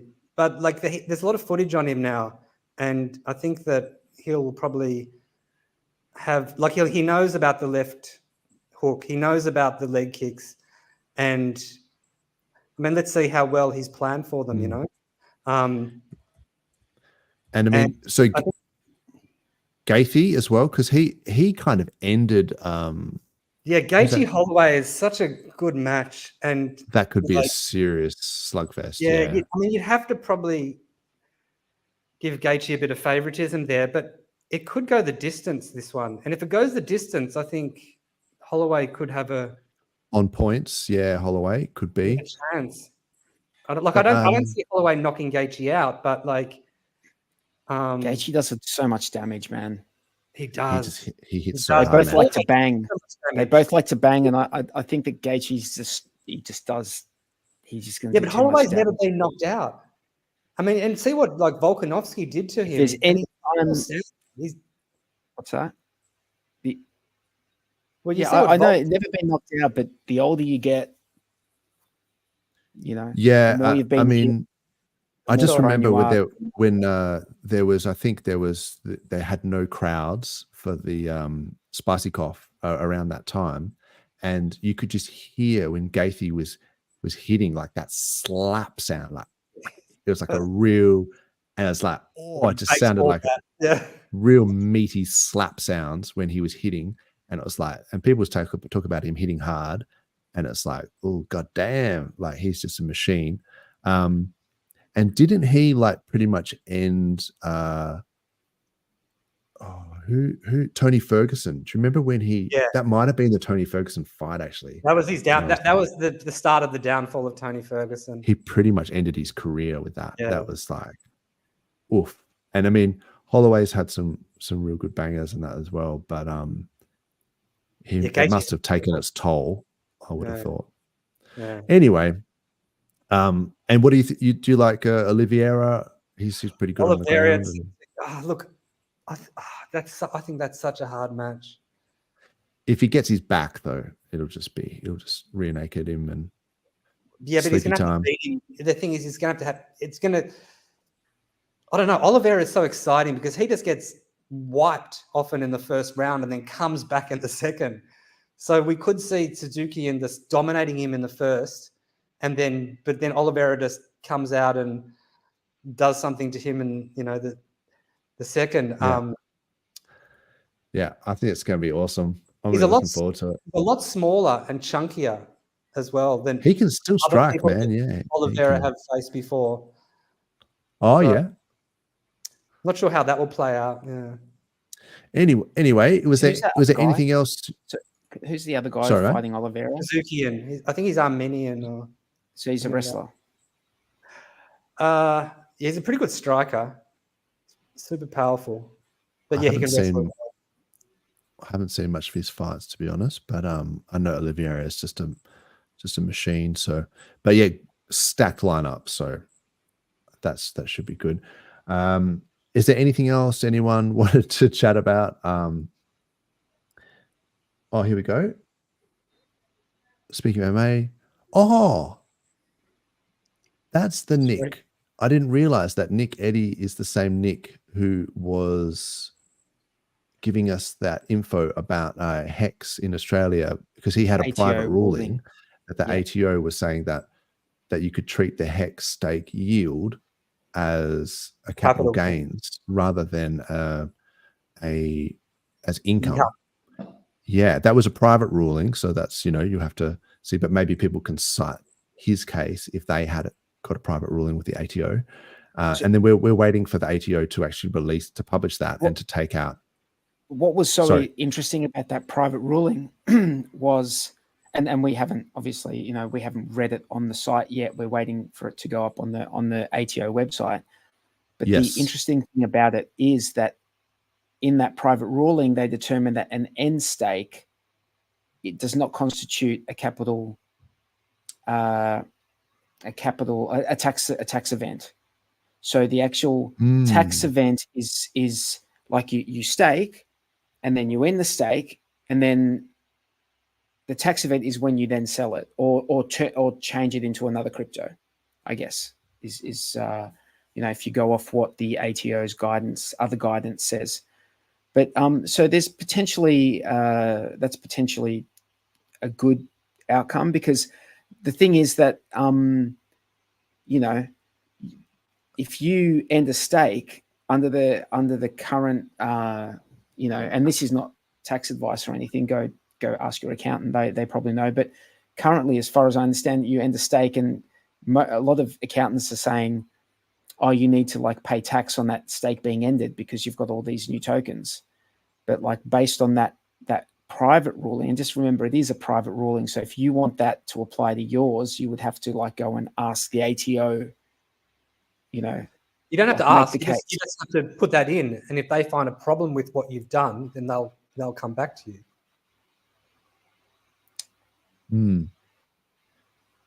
Interesting. Also, I guess you could just cite it, couldn't you? I guess you could. I mean, I don't know. You have to ask your accountant. I don't know. I really have no idea.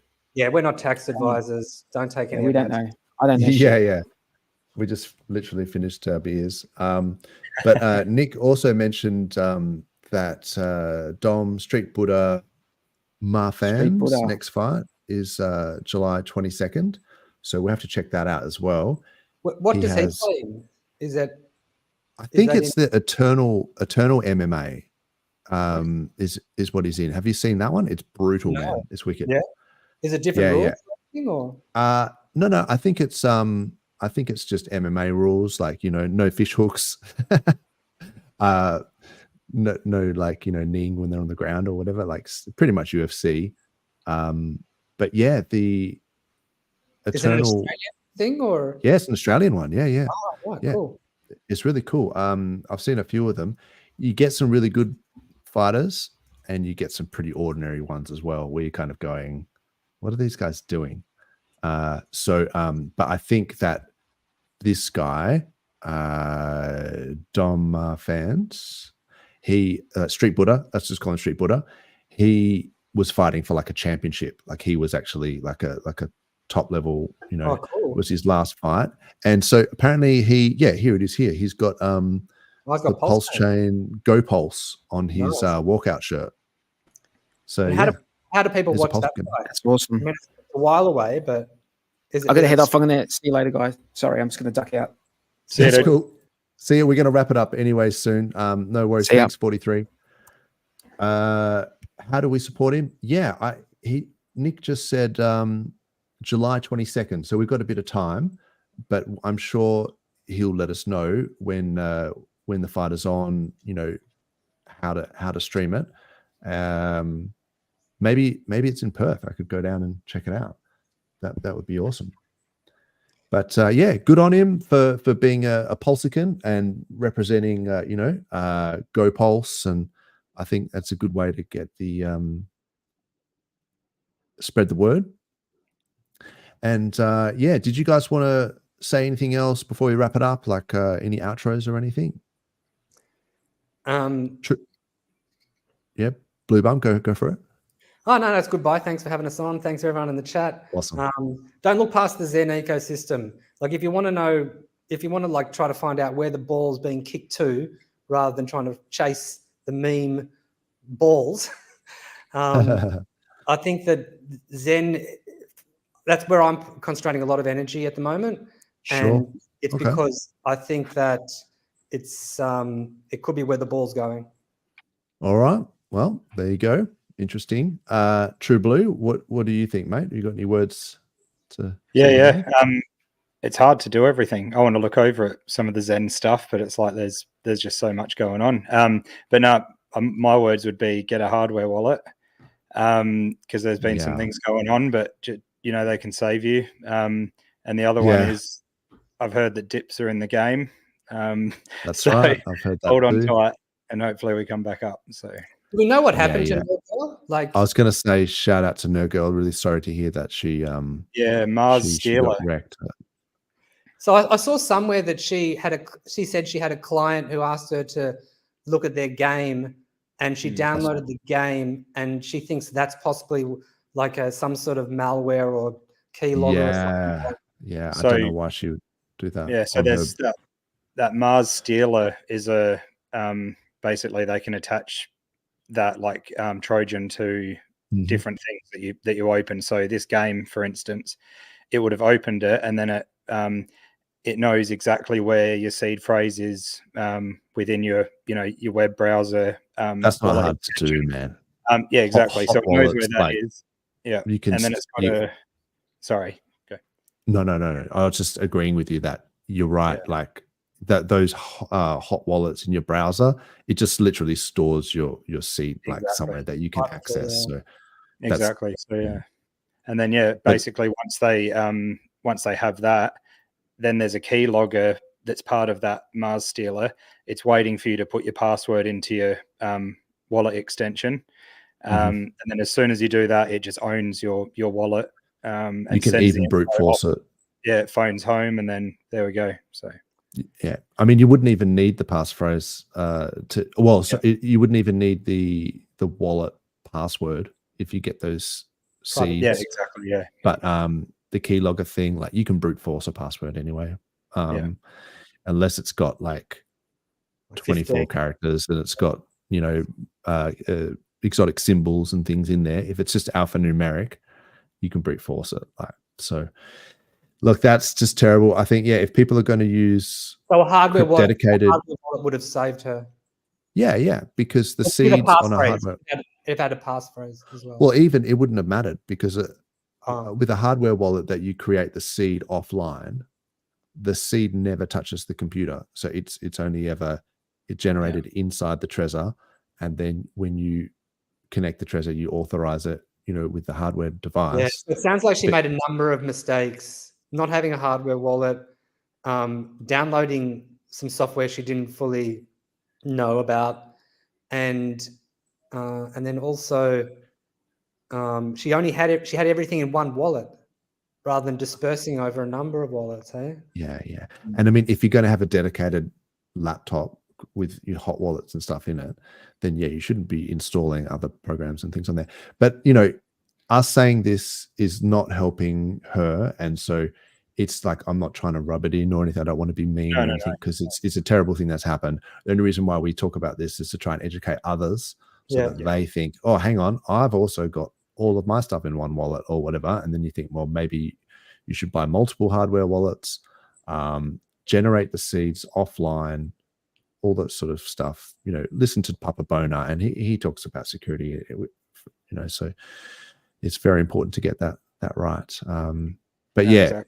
Sorry to hear that for Nerd Girl, but anyway, we will fight the good fight and see you guys again next week. And I think, just maybe my thing would just be to zoom out. Dips are in the game, like True Blue said. You've just got to understand that around this halving, there's going to be volatility, and this is what volatility means: is sometimes it goes down, sometimes it goes up. Take profits, things like that. Rotate into bags that are down. It is generally my sort of attitude, but whatever works. Exactly. Hope everyone has a good weekend, and we'll see you all again next week. Sounds good. Thanks, chat. Thanks, Replay Gang. Appreciate it. See you next week. Later.